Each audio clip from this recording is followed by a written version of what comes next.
Entonces, bueno, gracias sobre todo por haber venido y, bueno, pues vamos a intentar desmitificar y dar la voz a todas aquellas mujeres que en su momento o no la tuvieron o se deformó su voz o siempre se escribía de ellas desde el punto de vista del varón.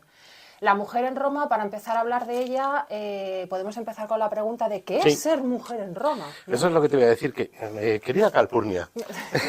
Dígame, Paco. ¿Qué significa ser mujer en Roma? ¿Cuál es el lugar que puedes ocupar en la sociedad, etcétera, etcétera? Bueno, pues ser mujer en Roma, para empezar, yo que vengo de allí, definirlo es bastante complicado. ¿Por qué? Porque Roma abarca un periodo temporal. Digamos tu periodo temporal. Claro, entonces mi periodo... El apogeo del Imperio Trajano. Claro, entonces en el siglo II la verdad que las mujeres ya hemos tenido muchas conquistas. ¿Por qué? Porque ha habido diferentes movimientos que han permitido que tengamos que salir en cierto modo a escena. Hay un desarrollo económico, hay un desarrollo histórico, ahí ya empieza el cristianismo por ahí a dar visos y luego, aparte de venir yo en el siglo II, de venir del siglo II, la posición jurídica de la mujer va a variar mucho en función también de la posición que ocupa en la sociedad. No es lo mismo yo, que luego os explicaré por qué voy tan maravillosa, porque evidentemente soy familia imperial, no íbamos a traer algo menos, que una esclava. Por eso va de púrpura. Por eso voy de púrpura y oro, no porque sea el día de la mujer, no os confundáis, porque me gusta el purpurado y entonces es muy importante determinar qué posición encuentra dentro de la sociedad. Para ser mujer en Roma, generalmente, y lo que significa ser mujer en Roma, lo podemos determinar por la contraposición respecto a lo que puede hacer un hombre. Entonces yo hay muchos aspectos de mi vida que no puedo realizar porque me están vetados. Fundamentalmente lo que es la vida pública, luego si eso hablamos un poquito más de la vida pública y demás, pero yo carezco de determinados derechos como son el ius suffragi, es decir, yo no puedo votar, pero yo no puedo votar y no puede votar. Exactamente, ese es el ius honorum, exactamente, pero no puedo votar yo en mi siglo, pero es que no puede votar nadie en mi siglo, que es lo que dice siempre Paco. Vamos a desmitificar los romanos, claro. Que parece que las romanas no tenían derechos y demás, sí, pero es que dentro de lo que es el momento en el que nos estamos moviendo, tenemos mucho más derechos conquistados en muchas cosas frente a otros pueblos. Esto es así. Bueno, pues no puedo acceder a la vida pública, no puedo votar, no puedo ser elegida y, por supuesto, no puedo optar al cursus honorum. El cursus honorum es la carrera, tanto militar como política, que está exclusivamente destinada para los varones y, además, con ciertos requisitos y con ciertas limitaciones también. ¿Pero puedes elegir marido? Depende. En el siglo II ya sí. Bueno, pero y luego también había matrimonios por amor. Sí. Claro que sí. ¿Y puedes divorciarte? Y puedo divorciarme, efectivamente. Sin necesidad de ni mutuo acuerdo ni leches. No quiero a este tío, se acabó. Nosotros en Roma somos mucho más prácticos, o sea, es, bueno, venga, hasta luego y más o menos ese es el divorcio. Y además desde épocas muy tempranas, al principio el divorcio no existía como tal, porque existía un tipo de matrimonio que el marido tenía el sometimiento, la mano sobre la mujer, pero una vez que termina, exactamente, el matrimonio cum manum, pero en el momento en el que ese matrimonio cae en desuso, que sobre todo es a partir de finales de la República, prácticamente ya es testimonial, las mujeres gozamos de posibilidad de divorcio. No es necesario un formalismo, hombre, siempre está bien decírselo a la gente, pues si te ven con otro y demás, por aquello de la reputación, pero bueno, nada más. Pero sí, efectivamente podemos divorciarnos. Y además puedes tener propiedades. Puedo tener propiedades.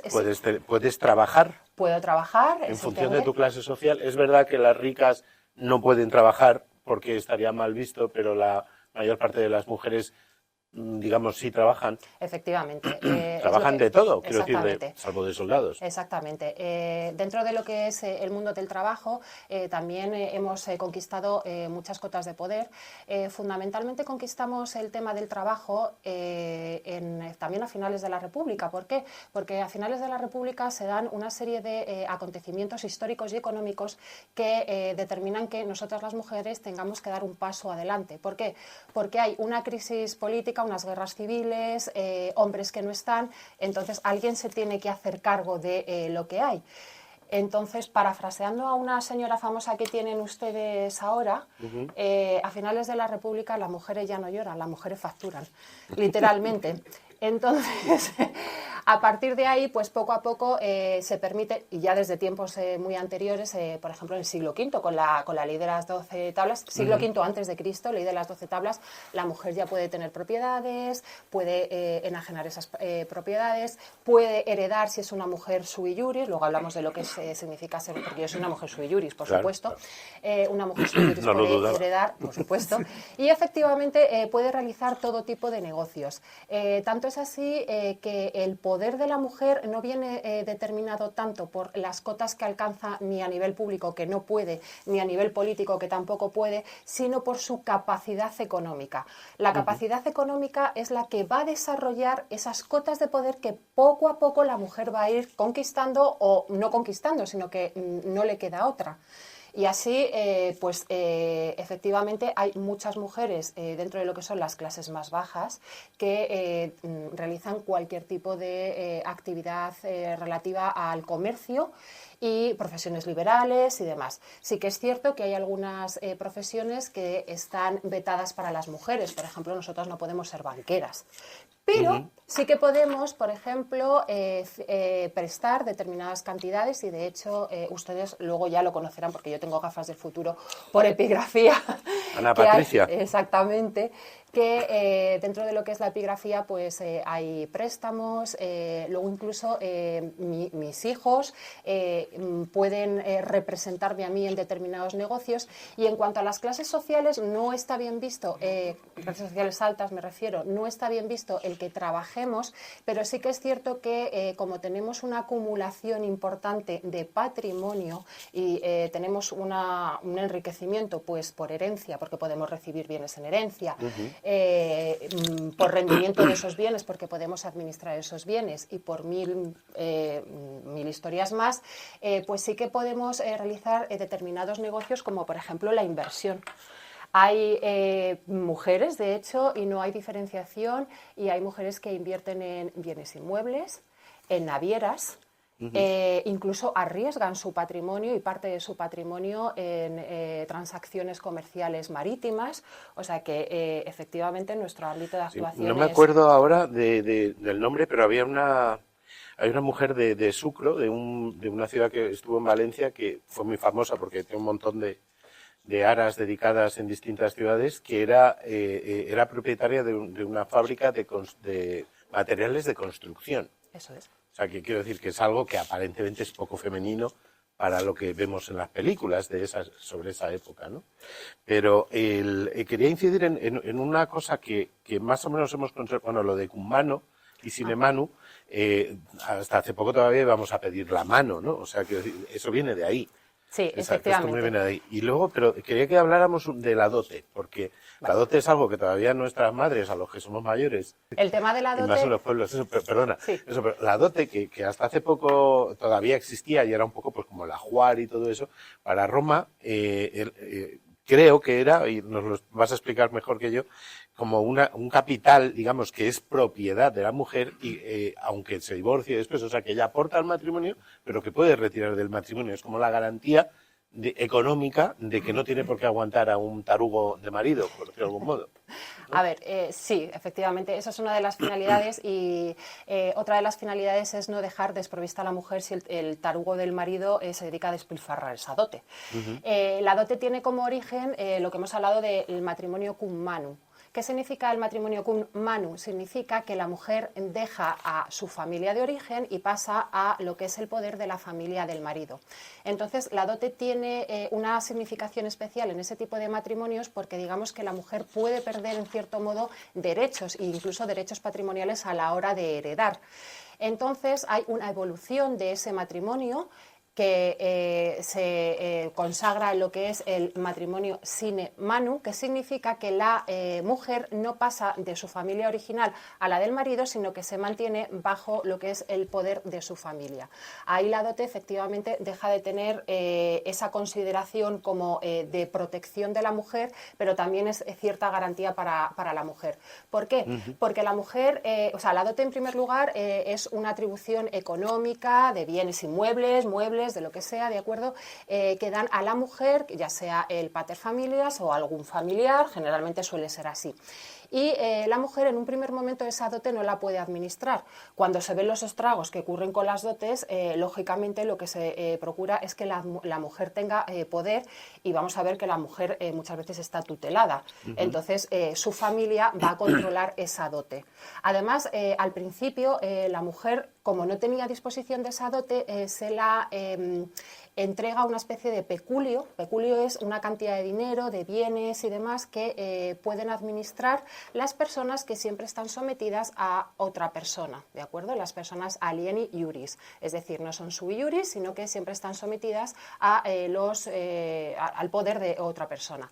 Y las mujeres... en el caso de alieni no tiene nada que ver con el octavo pasajero, ¿no? No sé qué es eso, discúlpeme yo. Vale, vale. Las teorías de los marcianos todavía no han llegado. O sea, has dicho alien, macho. Alieni. Entonces, el peculio, lo que decía, el peculio es, hay una parte del peculio que en un primer momento la mujer sí que puede administrar, que se circunscribe solamente a lo que son sus ajuares propios. Pero todo lo demás tiene una advocación a los fines del matrimonio, porque en Roma el matrimonio es fundamental. Dentro de lo que es el Estado, bueno, esto está consagrado en todas las sociedades, el Estado necesita un subestado que es la familia. Claro. Esto es así, es la forma de desarrollar todos los derechos y las obligaciones que puede imponer un Estado. Entonces, en un primer momento, todos los bienes estaban abocados a lo que son los fines del matrimonio, que eran exclusivamente tener hijos. Este era el fin del matrimonio romano. Y poco a poco la mujer, aparte de que efectivamente hay determinados bienes que tienen que ir al fin común, que es el matrimonio, y a los hijos, puede administrar diversas partes de ese peculio, no solamente son sus vestidos, y en la dote tiene la posibilidad también de la administración de la misma en cierta medida, incluso los supuestos de divorcio, la devolución y demás, para que no quede desamparada. Vale. No sé si he contestado. Yo creo que sí. Yo quería decir una de lo de los... Pero claro, ahora estamos comparando a la mujer romana con el hombre romano. Pero claro, el tema es que si comparas lo que ocurría en Roma con el resto, dices, y entonces, sí, no hay nada mejor que Roma. O sea, quiero decir, ¿por qué los bárbaros nos invadieron? Pues a lo mejor precisamente por ser demasiado demócratas finos y todo eso, y menos brutos. Pero bueno, yo pero es un buen planteamiento.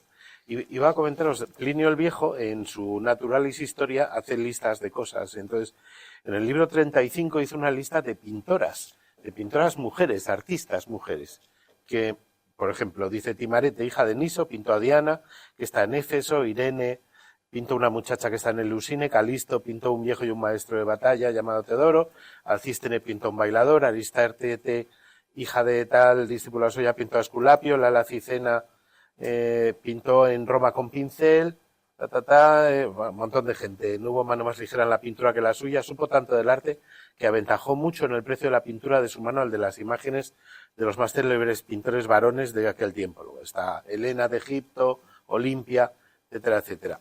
Un montón de artistas, mujeres, cuyos cuadros se compraban en Roma, que a mí me parece súper moderno.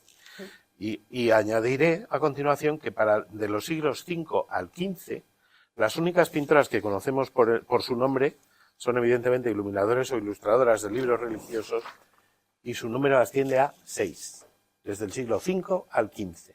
6. Y los que hemos hablado, estas son las que cita Plinio el Viejo, que pues, obviamente habría mogollón más. O sea, Efectivamente.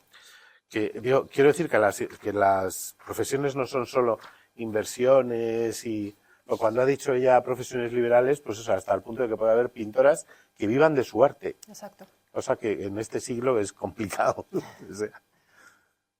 Muy bien, bueno, pues nada. Y doctoras, a mí me interesa mucho el tema de las doctoras romanas, de la medicina. Efectivamente, también, bueno, en un primer momento lo que es el desarrollo de la profesión romana, de las mujeres romanas, parece que viene dado por lo que es el ámbito familiar, el ámbito doméstico, y que no hay más doméstico y más familiar que el cuidado. Entonces, efectivamente, dentro de lo que es la medicina en Roma luego también se mezclan varios conceptos, porque hay mucha parte de recetas y demás, lo que es historia natural, de composiciones, de pócimas y tal, e incluso mucha superstición.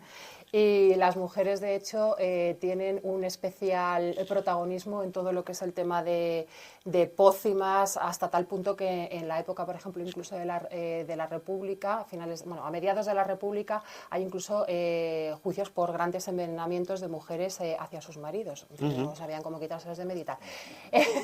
Entonces, el divorcio mucho mejor. Entonces, la teoría de que a lo mejor el Imperio Romano no se hubiera ido a pique, pues, a lo mejor no sé cómo hubiéramos acabado. Pero bueno, sí que es cierto que las profesiones romanas, de las mujeres romanas, en un principio tienen como fines el tema del cuidado. Hay médicas, por ejemplo, médicos, o sea, doctoras, incluso creo que es Claudio, uno de ellos que cita... Sí, que tenía una doctora. Exactamente, que tenía una doctora femenina. De Plinio, el mismo Plinio que nos hablaba de artistas, mujeres, menciona en sus obras nada menos, casualmente, todas estas tonterías que estoy diciendo están en este libro y en algún otro que casualmente están en venta en la librería. Pues acaso alguien no lo tiene. Y esto, bueno, estaba diciendo que Plinio menciona en sus obras, en Naturales Historia otra vez, a 327 doctoras griegas y 46 romanas, no solo que fueran médicos en Roma, sino que habían escrito importantes tratados sobre medicina. Vuelvo a decir otra vez, 327 griegas y 46 romanas, que habían escrito libros sobre medicina que conocía este señor. O sea, vuelvo a lo mismo, o sea, que es una cosa como... Y luego aquí hay una cosa que quiero desmitificar, que suelen decir que cuando vino el cristianismo se acabó que las mujeres fueran doctoras, y no es cierto, porque, por ejemplo, San Jerónimo cita a Fabiola, que era una doctora que le solía acompañar y que curaba gratis a los pobres. Era una doctora que ejercía, digamos, la filantropía, etcétera, etcétera. Entonces, y San Jerónimo nos brinda los nombres de otras 15 mujeres cristianas de su época que habían estudiado medicina y se dedicaban al cuidado.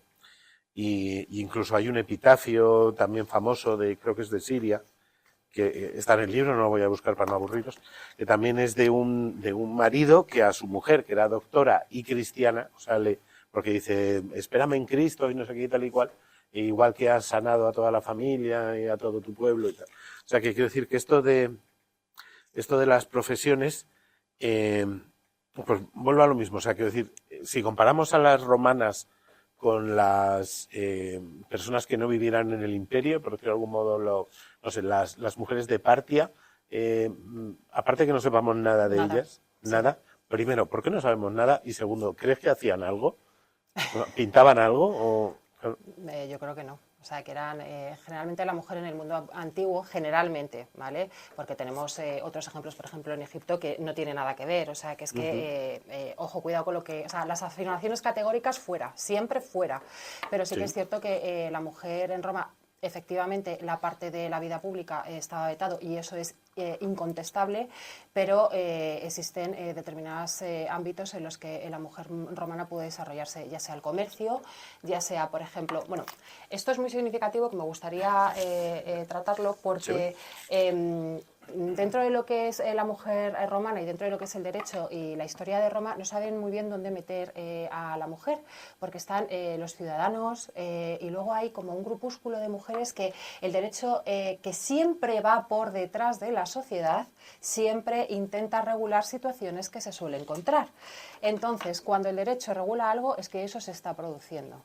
Entonces, efectivamente, las mujeres están ahí y ¿qué pasa con las mujeres y qué pasa en Roma? Que las mujeres, o sea, el ser mujer en Roma sí que es cierto que determinaba el poder realizar o ejercer determinados derechos, pero también determinaba que tenían ámbitos de actuación en las que podían sobresalir, como hemos visto el tema de las artes plásticas, dentro de lo que es el ámbito doméstico, y luego sí que es cierto que dentro de este ámbito de la mujer romana doméstico se intenta siempre por la literatura que la mujer romana no saque los pies del tiesto, es decir, que siempre esté en lo que es su ámbito doméstico y su ámbito privado, pero tenemos innumerables ejemplos de mujeres que para los romanos sacaron los pies del tiesto.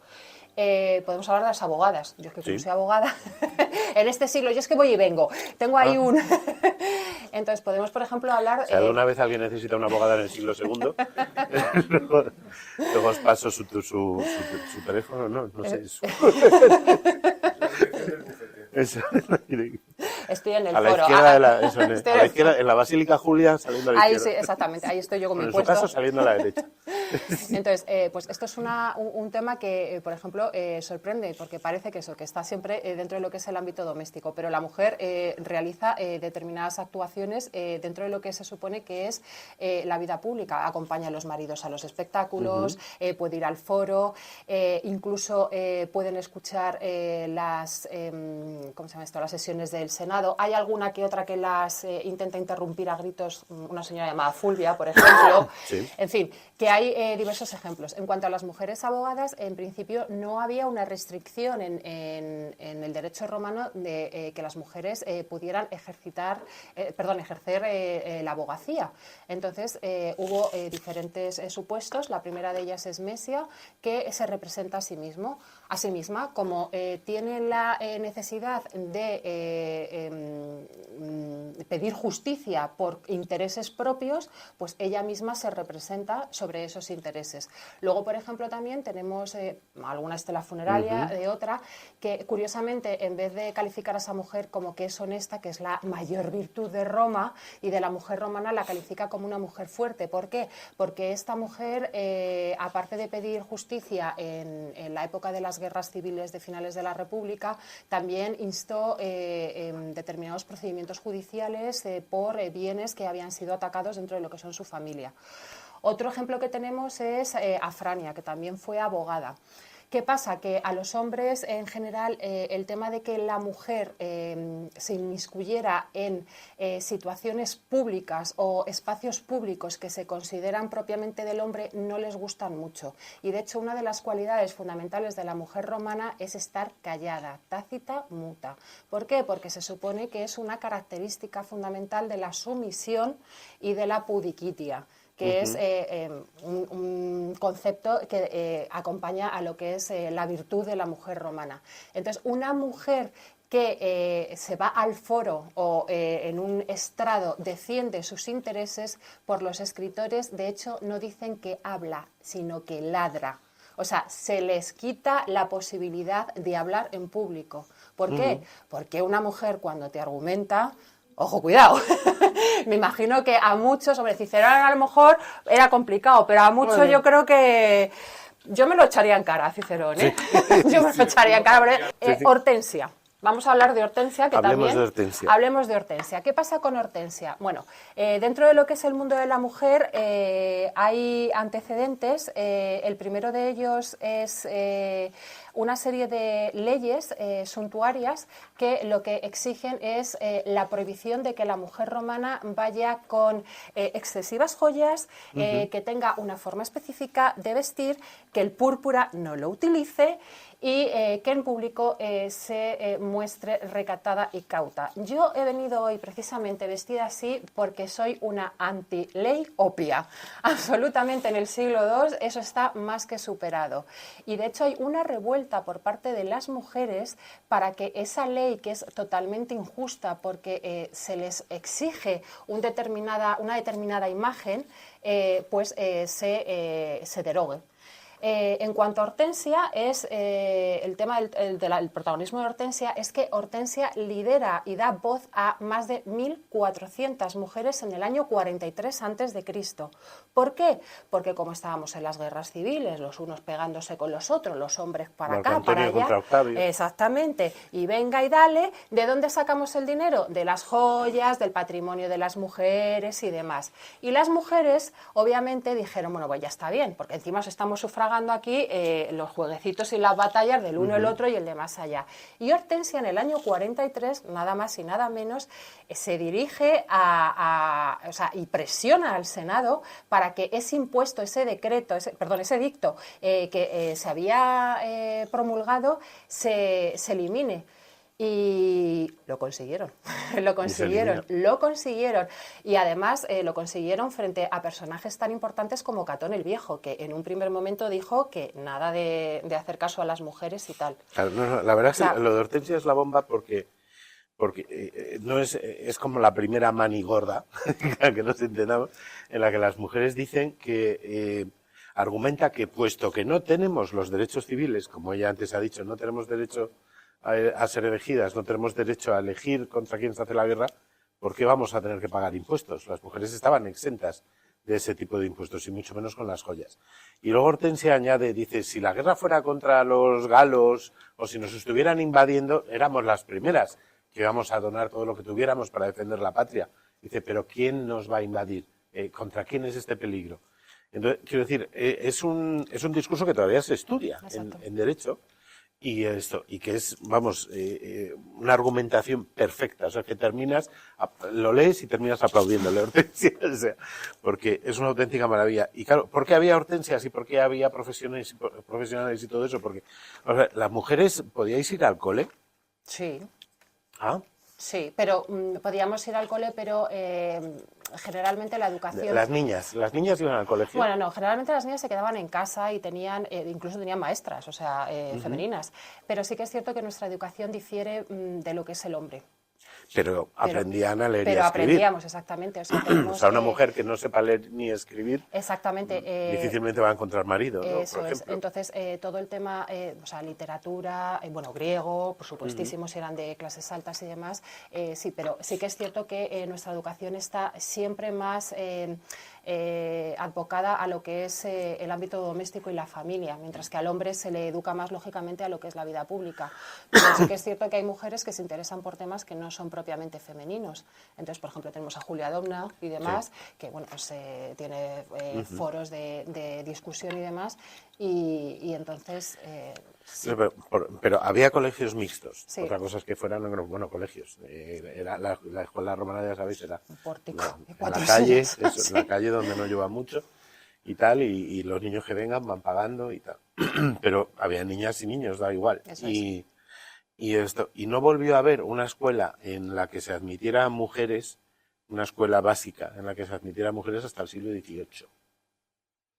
Hasta el siglo XVIII. Antes hemos hablado del divorcio, de los pocos derechos que tenían las mujeres y no sé qué, hasta que entró en vigor la Constitución de 1978, una mujer en España, que era de los países avanzados, ojo, que no es que como aquí tenemos una dictadura, no.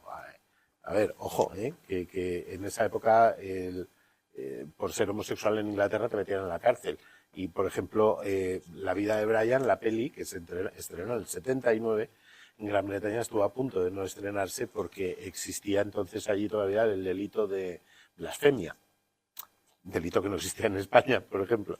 Pero bueno, quiero decir, en España hasta la Constitución del 78, la mujer, por supuesto, no se podía divorciar, pero es que, bueno, yo creo que más o menos nos acordamos todos por nuestros padres, pero no podía abrir una cuenta corriente, en fin. Perdón, inciso, volvamos a lo del año 74 es un mero formalismo, exactamente igual que la tutela en determinadas épocas y sobre todo en el siglo II, que es de donde yo vengo, es un mero formalismo, porque efectivamente la mujer necesitaba del marido para abrir una cuenta corriente, pero ¿quién gestiona la economía doméstica de una casa? Generalmente las mujeres. Claro. O sea, las mujeres.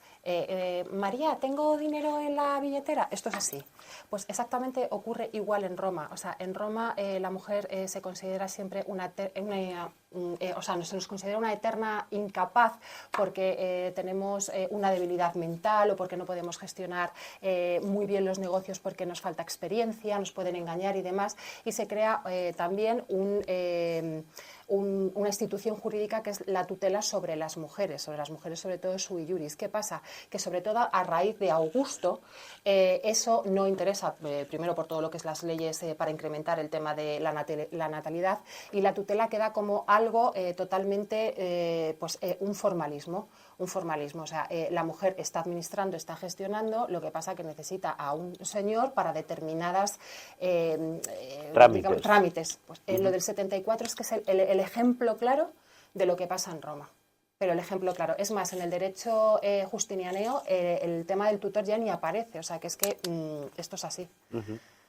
Incluso, o sea, estaban más avanzados en el derecho justinianeo. Sí.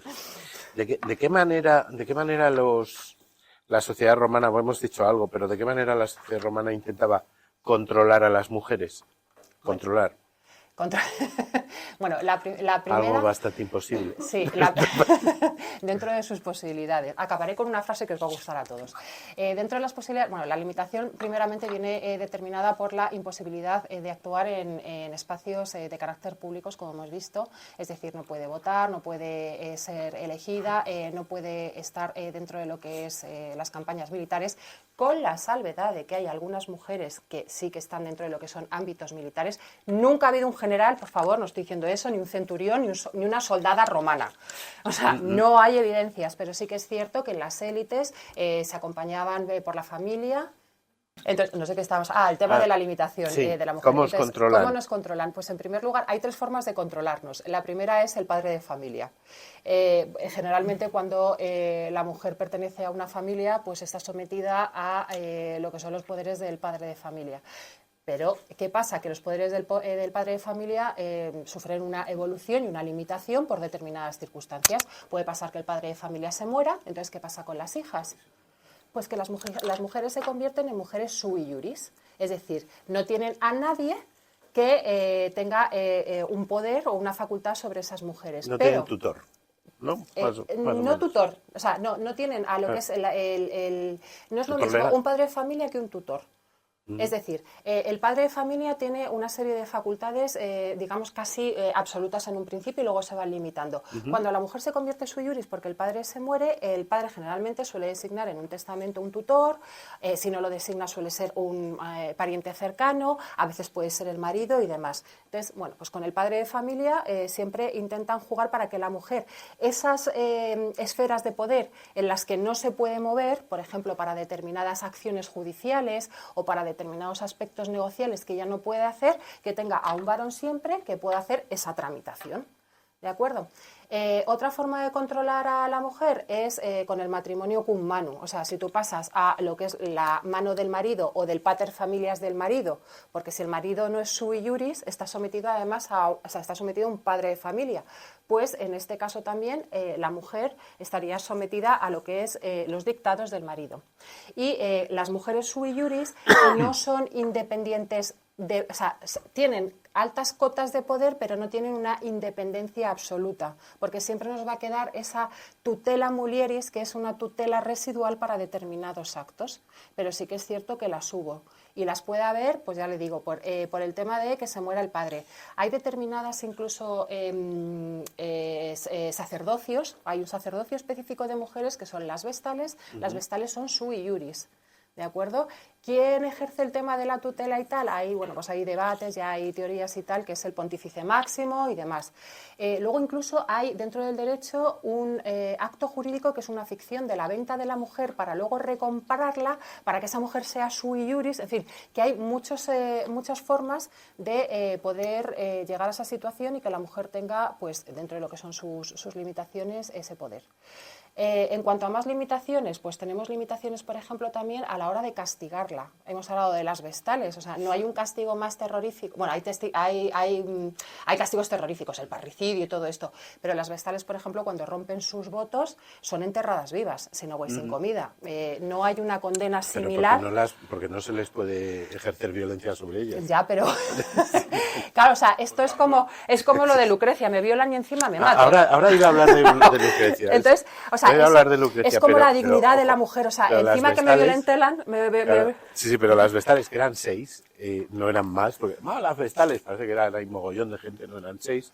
En toda la historia de Roma creo que hay constancia de 16 casos en los que fueran condenadas, y algunos fueron por Caracalla, que parece que fue más bien para quedarse con la pasta de las señoras. O sea, que quiero decir, en una institución que duró, no sé, 1300 años, mal contados, que haya 16 personas que se salten el voto de castidad. Sí, se lo saltaron. Sí, se lo saltaron. Sí, se lo saltaron. Y luego, aparte, por ejemplo, las vestales tienen una condición especial, aparte de ser sui iuris, tienen, por ejemplo, un trabajo específico que es la custodia de todo lo que es la documentación en Roma. O sea, no es moco Los de pavo, testamentos. Ojo. Exactamente. O sea, que no solamente se dedican al cuidado de la llama eterna y a estar etéreas y vírgenes eternamente. Sí, bueno, vale, sí, de acuerdo. O sea, que tienen también un papel muy importante. Hombre. Y luego también hay determinadas leyes que intentan limitar, por ejemplo, el patrimonio de una mujer. ¿Por qué? Porque tampoco interesa que la mujer tenga mucho patrimonio y sean excesivamente ricas, porque tienen influencia. Porque, claro, pueden influir en levantar a un marido, derrocar al de al lado. O sea, es que eso ha estado, sobre todo a finales yo siempre me refiero a finales de la República porque yo no sé qué hicieron ahí, pero es que se lió muy parda. No, pues tu siglo, maja, porque tu siglo, todas las mujeres que tengan que ver con los emperadores son todas hispanas. Sí, exactamente. Todas. Faustina, la mayor, la menor, no sé qué, la vecina, la otra. Todas andaluzas. Sí. Y terratenientes. Y terratenientes. ¿De aceite? Y son al final, ¿sí? O sea, todas, desde la señora de Trajano hasta, bueno, Cómodo incluso, Cómodo es hijo de, bueno, no, quiero decir, o sea, todas las mujeres son españolas, hispanas, o lo que, hispano-romanas, o como lo queráis llamar. Pero lo de Lucrecia, ¿qué le pasa a Roma con las violaciones y con el secuestrar a mujeres? Porque, si os acordáis, el mito de las Sabinas, que es que, claro, una vez fundan Roma, dicen, aquí no hay chicas, macho. Un ligero problema, acá tenemos una fiesta. Vamos a hacer una fiesta que vengan las chicas de los vecinos, tal, y vienen y las raptan. Joder. Lo cual les sentó un poco mal a los otros, y entonces pues hicieron la guerra. Ahí viene lo de Tarpeya, que... Sí que es cierto que los orígenes de Roma está, la verdad que es un horror. O sea, si te pones, o sea, desde el origen, o sea, desde, a ver, la loba capitolina... Sí, también, la loba que, en fin, que sí es una violación. Y luego Rómulo mata al otro. Exactamente. Claro. Hay un blanqueamiento, lógicamente, de todo eso. E incluso se le exige a la mujer que tenga un blanqueamiento de ese tipo de actuaciones. ¿Por qué? Porque en el rapto de las Sabinas, si no hubiera podido pues hacer esa... Y las mujeres se interponen, las Sabinas raptadas se interponen entre sus padres, hermanos y sus nuevos maridos para que no haya guerra y no sé qué. Y entonces el rey de los Sabinos gobierna mientras vive con Rómulo y tal. Eso es. Pero, y luego, cuando van a hacer la República, que para mí es como la refundación, al final de la monarquía nace la República Romana, es como se refunda la ciudad y se refunda sobre el mito de Lucrecia, que estabas contando que... Cuéntanoslo un muy rápido. Pues el mito de Lucrecia es básicamente que esta mujer es violada. Creo que era por un pariente, si mal no recuerdo. Por el rey, por el hijo del hijo del rey. Pero era pariente. Por el hijo del rey. Hijo del rey, exactamente. Sí. Entonces, la violación, o sea, pues es violada y demás, y ella, para salvaguardar el honor de su familia, pues decide quitarse la vida. Es un mito que a los romanos les encanta porque es la supremacía de los valores dentro de lo que tiene que ser la mujer, porque se supedita incluso su propia vida a lo que son los valores superiores del Estado, o sea, quitándose de en medio. No tenía que haberse suicidado porque en Roma, en esa Roma, una víctima de violación no tenía ninguna mácula. O sea, quiero decir, en Roma, aunque las vestales son vírgenes, el concepto de virginidad en Grecia y en Roma es más social que físico. O sea, quiero decir, una virgen es una persona, es una doncella, es una persona que no se ha casado. Es la sociedad la que garantiza esa virginidad.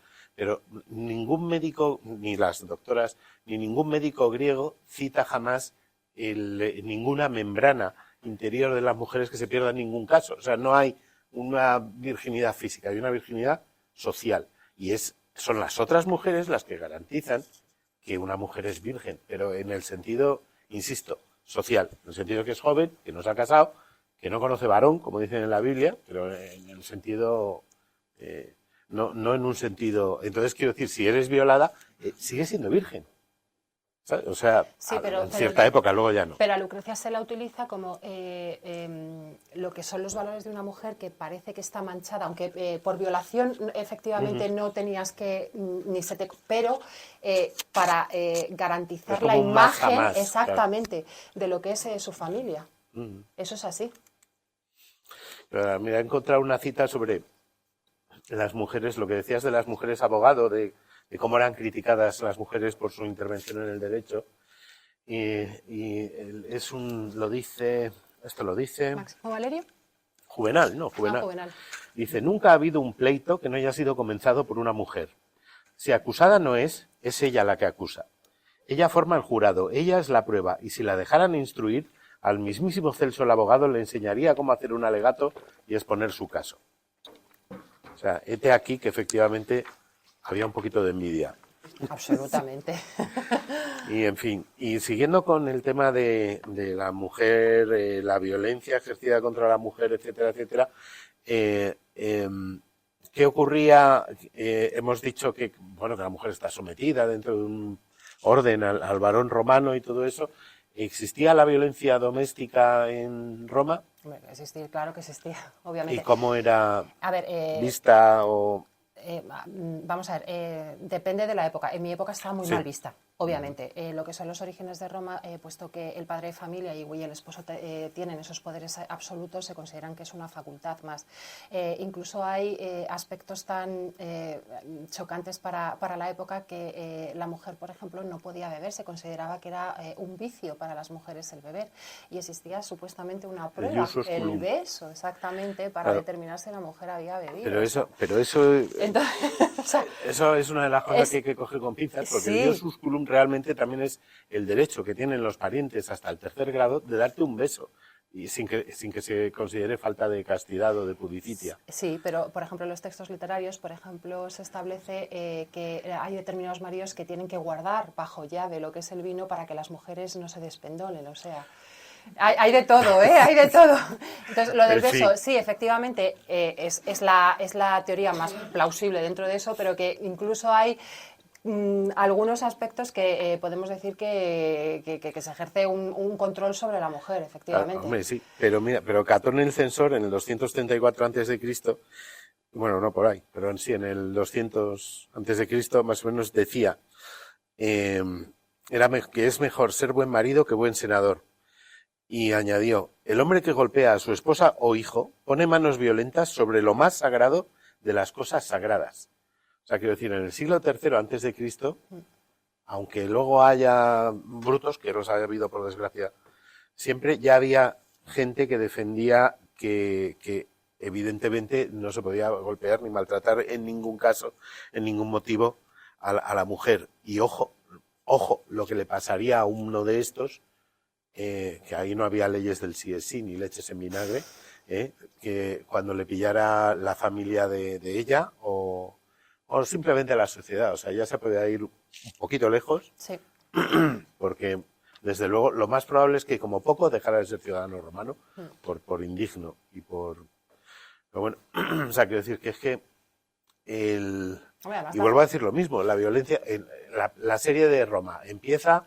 Y, en la segunda escena ya están violando a una chica contra un árbol. Ya, es que bueno... Pero esa chica tenía derechos, o sea, quiero decir, si no eras romana, eras mujer.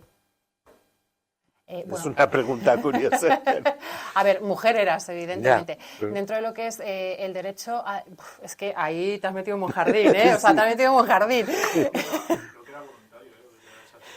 Sí, vamos, una voluntaria. Sí. Era una pastoría. Una pastorcilla. La jurisdicción del pretor peregrino. Exactamente. Sí. Que es precisamente el que rige los ciudadanos. Claro, es que por eso le digo que se ha metido en un buen jardín, porque dentro de lo que es ser ciudadano romano o no ser ciudadano romano... Yo tengo una abogada del siglo II, macho. Aquí tenemos una diferenciación entre los que son latinos, los que son hostis y los que son peregrinos. Sí. Y en función de eso de que el derecho es igual, no, porque va a determinar en función de si has sido amiguito de Roma, si te has opuesto mucho en el momento de la conquista de Roma y demás. Entonces ahí los derechos varían. ¿Que a una extranjera la violaran, que esa extranjera tenía derecho? No. Claro. Para empezar, las extranjeras, los extranjeros... en las guerras eran botines de guerra y acababan en la esclavitud pura y dura. No tenían la consideración, o sea, no se consideraban por el derecho sujetos, sino que se consideran objetos, se consideran cosas. Entonces, bueno, pues una violación a una extranjera en la segunda escena de Roma, pues hombre, sería lo más normal del mundo, me imagino. Yo no he presenciado ninguna en mi siglo. Claro, eso. Es que yo soy muy casta y muy pura y... No o por lo menos lo aparento. Claro. Eso es también muy importante en Roma, vamos, igual que ahora. Efectivamente. Pero quiero decir, es verdad que lo que en Roma, como ahora, pero yo creo que más todavía en Roma, lo que pasa en casa y se queda en casa y nadie lo sepa, no pasa nada. O sea, quiero decir, una mujer puede tener sexo con sus esclavos siempre y cuando nadie lo sepa, dentro de un orden. Vamos a ver. Sí. Y antes de, y te voy a meter la siguiente pregunta ahí, ¿y tendría celos una mujer romana de que su marido tuviera sexo con una esclava o una extranjera? Yo personalmente no. Desde el siglo II. Desde el siglo II. Respecto de que la mujer podía tener relaciones sexuales extramatrimoniales con esclavos y demás. No es que podía. A ver, que podía, digo que pudiera darse el caso. Efectivamente, o sea, vamos a ver, yo no estoy ahí para verlo, evidentemente, claro, porque no lo estoy grabando, no lo estoy filmando, pero que lo había, pues lo había. De hecho, respecto a lo que es la sexualidad femenina, también es una forma de limitación, porque a las mujeres, ¿por qué se les exige la castidad, creen ustedes? La castidad en el matrimonio, me refiero, o sea, que se acuesten solo con su marido. Exactamente, eso es de los ritos de Bonadea, precisamente, que, bueno, pues Julio César, pues fue Cornelia, que, bueno, hay una serie de hecho mi grupo se llama Bonadea, o sea, y viene de ahí, de hecho, precisamente son unas festividades exclusivamente femeninas y se supone que no podía entrar ningún varón. Estas festividades eran organizadas por las clases más altas, en este caso en la época de Julio César. La organiza Cornelia, que es su esposa de ese momento, porque Julio César se casó 3 veces y luego estuvo con la bruja esa oriental, que no vamos a hablar de ella, llamada Cleopatra. Y bueno, pues en estas festividades se le cuela disfrazado. Perdón, interrúmpote. Se supone que Julio César tiene un hijo con Cleopatra, todos lo sabemos, Cesarión y todo eso. Ese hijo, Julio César nunca lo tuvo en consideración, porque al ser hijo de una extranjera, aunque fuera de una reina y de él, no es romano. No. O sea, no puede heredarle, solo le puede heredar quien él elija, si no tiene hijos varones. Por eso adoptó a Octavio. Exacto. O si hubiera tenido un hijo varón reconocido, romano. No. Entonces, lo que estábamos hablando del tema de Cornelia es que se le cuela Clodio vestido de mujer y, bueno, pues se lía pues, la de Dios es Cristo. Se supone que se inmiscuye en las festividades de Bonadea, que no pueden entrar mujeres. Pero era amiguito y es ella la que le dice, pasa por aquí. Claro. Pero vamos. Exactamente. Y es ahí cuando el César...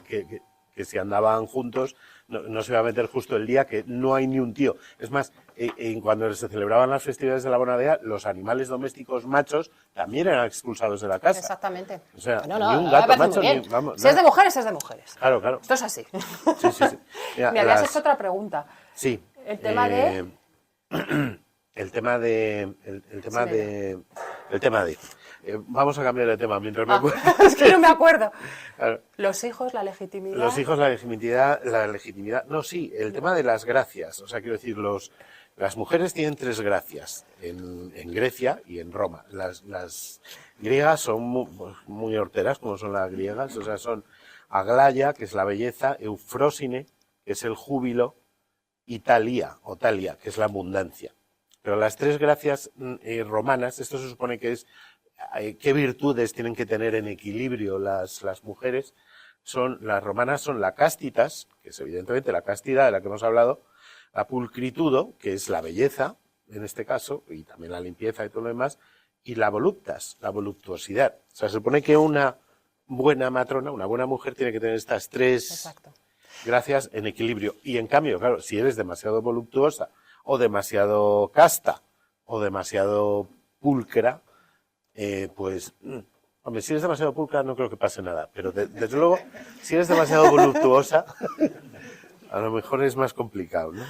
Sí, y además, aparte de las gracias, se exige a la mujer romana, aparte de la pudiquitia que hemos hablado, que es el tema del pudor, la castidad por el tema de la legitimidad de los hijos, se exige también que sea virtuosa, preferiblemente que, no sé por qué, en la epigrafía que ustedes se van a encontrar, todo el rato en las estelas funerarias las mujeres hilan, tienen que hilar. Parece que la mujer es lo único que tiene que hacer. Exactamente, todo el día en casa. ¿Por qué? Porque intentan que su ámbito siempre sea el doméstico. A este respecto decir, para desmitificar también, que lo que es el tema de la ropa y la vestimenta romana no sale siempre de la casa.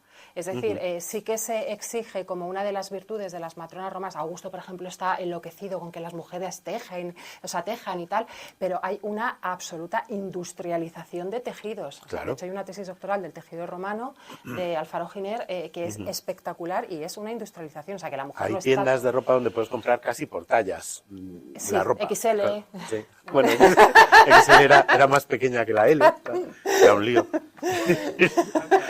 Claro.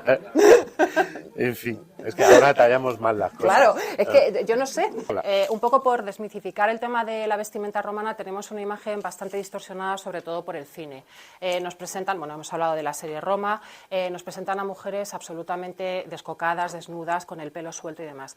La imagen de la mujer romana para nada es eso. ¿Por qué? Porque tiene que estar dentro de lo que son las virtudes que hemos visto de el pudor, la castidad y demás. Y es más, la mujer romana es la imagen de su familia, es la imagen de su marido, de sus hijos. Entonces es como el escaparate de que en su casa todo marcha bien, que no es una loca de atar, que va medio desnuda por la calle y en transparencias. O sea, eso es inconcebible. ¿Que las hubiera? Pues seguramente. ¿Y que se hablaba, que se rumoreaba, que sí tal? Pues también, efectivamente. Pero lo que es una mujer romana tiene que ir perfectamente vestida. ¿Cómo se viste una mujer romana? Hemos de decir que no varía mucho, o sea, sí, sobre todo en el Bajo Imperio sí, pero lo que es el vestido romano más o menos de las mujeres se mantiene prácticamente igual, con determinadas variaciones en cuanto a lo que es la moda y sobre todo que con lo que es el Imperio y la expansión hacia Oriente, pues lógicamente se introducen muchos más lujos, telas y demás. La mujer romana, para empezar, para salir de casa, lleva siempre ropa interior. Esto yo no sé por qué, se dice que la mujer romana y los romanos no tenían ropa interior. Sí, señores, tienen ropa interior. Fea, pero tenía. No, pues no tan fea. Ustedes han estado no en es Sicilia. lencería fina, digamos. En Sicilia, Sí. ¿cómo se llama? En la villa del Casale, Sí, que las chicas en bikini. Hay un mosaico en el suelo. Que están jugando a juegos de pelota. Pues, sí. Y están haciendo pesas, efectivamente, pues es el bikini, o sea, es el bikini que sí. Nos han copiado nosotras, las del siglo... Bueno, esas son del siglo IV. En los 60 lo copiaron, sí. Efectivamente, entonces la mujer romana lleva ropa interior. Luego, dentro de lo que es la ropa interior, no solamente es lo que es la braguita y la fascia pectoralis o el mamigliare. El subligaculum, exactamente, que es la braguita. Y mamillare. Y el mamillare, exactamente, o fascia pectoralis, porque puede ser incluso como una tira que sujeta el pecho, sobre todo para hacer deporte. Porque las mujeres romanas hacen deporte, porque también hay una idea preconcebida de que las mujeres estaban todo el día tejiendo, que va, o sea, también hacían deporte.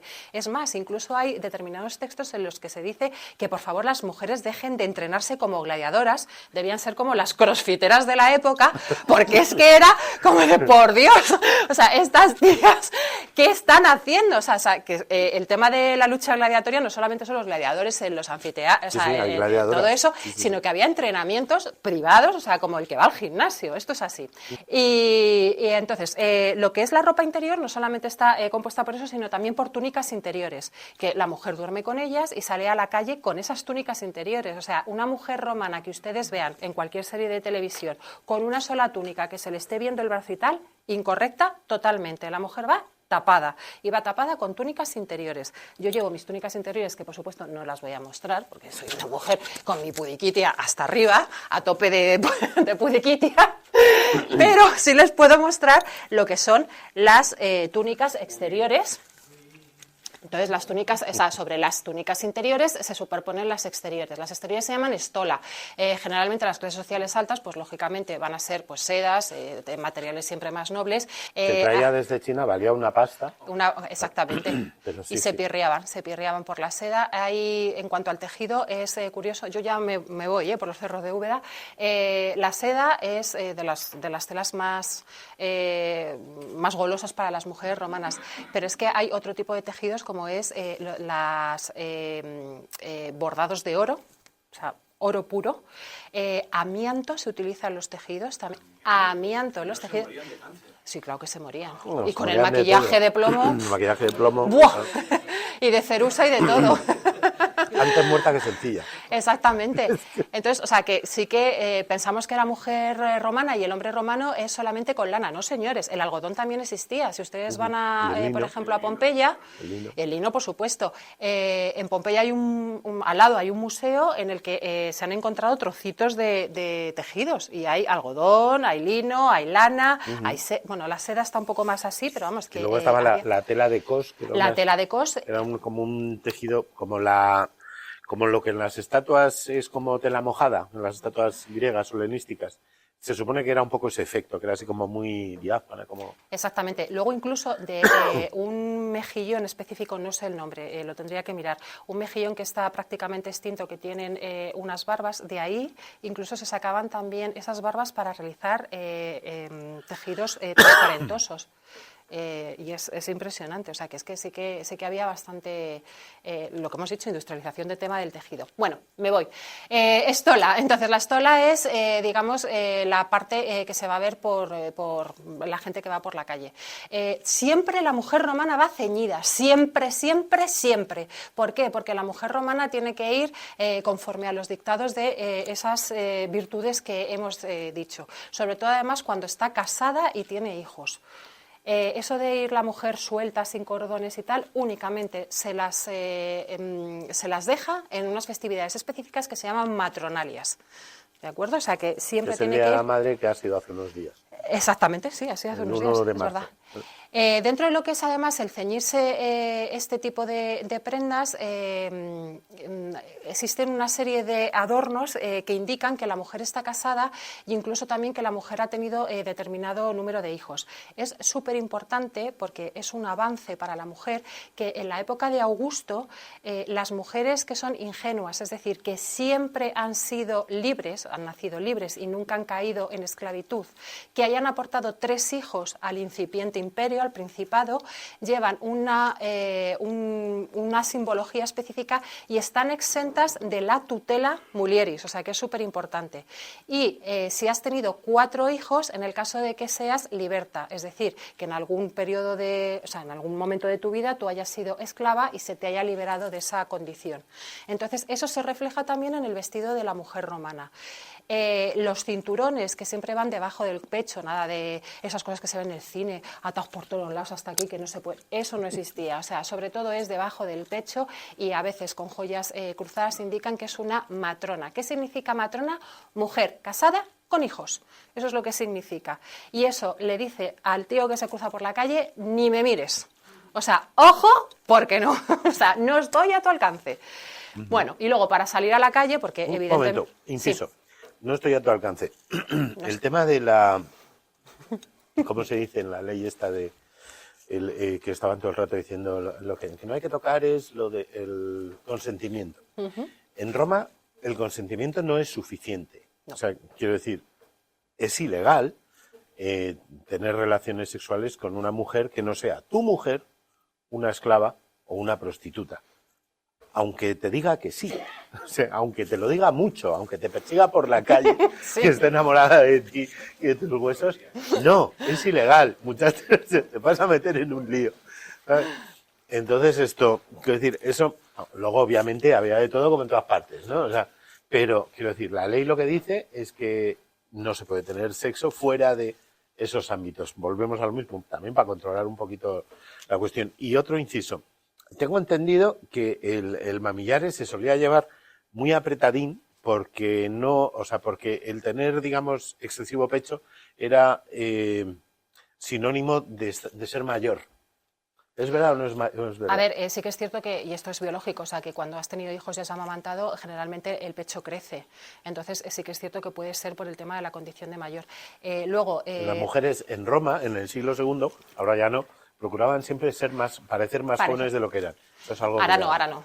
Ahora yo no sé. Todas quieren ser ancianas. Ya no se usa maquillaje, ya no hay, pero en esa época había maquillaje, se pintaban los ojos. Sí, ¿no? sí. O sea, tacones usaban. Sí, exactamente. El tema de además, apretarse el pecho, vamos a ver, la imagen ideal de la mujer es la mujer que es maternal, pero no exuberante, o sea, no una Venus ahí a lo bestia. Entonces, también es una forma de moda.